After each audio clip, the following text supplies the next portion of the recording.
financial data raising fresh concerns about the economy. The University of Michigan's Consumer Sentiment Report now nearing its lowest level ever, as years of sticky inflation and the lasting impact of the government shutdown loom large over American households. And ABC's Elizabeth Schulze joins us now to talk more about this. Elizabeth, so break down this consumer sentiment data. What does it say about the economy and how Americans are feeling right now?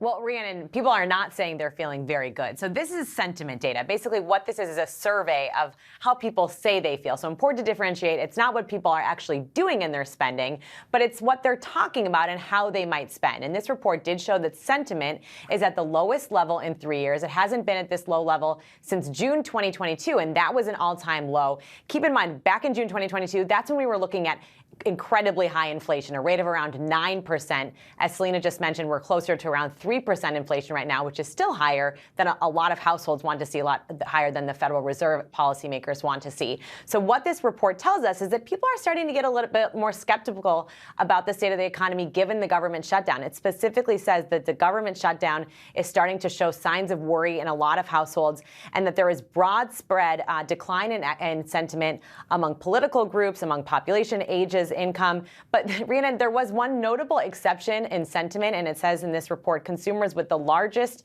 amount of stock holdings are a lot more optimistic. That speaks to this disconnect we've been seeing, where Wall Street, while it was down a bit today, has been hitting a lot of records in the past couple of weeks. The NASDAQ was a little bit lower today. That was because of tech stocks. But overall, we do see this, a lot of optimism for people who are invested in stocks, a lot of pessimism for most of the rest of the households. For everyday Americans. We're also seeing those fast casual restaurants. They reported weaker sales.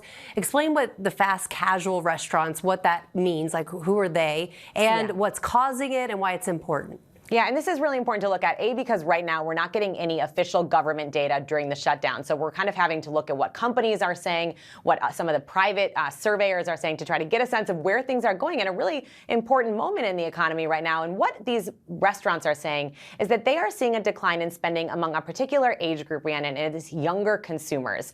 Chains like Chipotle, Cava, which is a Mediterranean salad maker, Sweet Green, the salad chain, they all said that they've seen declines in spending, particularly from 25 to 35-year-olds. And they say one reason for that is inflation. Those households, especially our lower income household, lower earners, and they are feeling the strain of these higher prices, especially for groceries, food. Plus, student loan payments are a big drag for a lot of those households. Those payments recently resumed, and they're having to make that. They're saying, okay, well, if I have to pay student loan debt, I'm going to have to cut out elsewhere in my budget. Really critical to look at these restaurants. Another obviously big one we look at is McDonald's.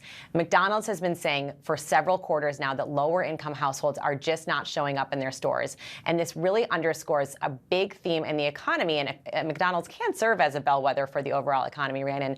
What we see when we look at spending right now, the top 10% of all households are accounting for half of all spending in the economy. Again, gets at that theme of the disconnect between higher income and lower income. All right, you mentioned the disconnect, Elizabeth. We'll keep following this. Thank you for that.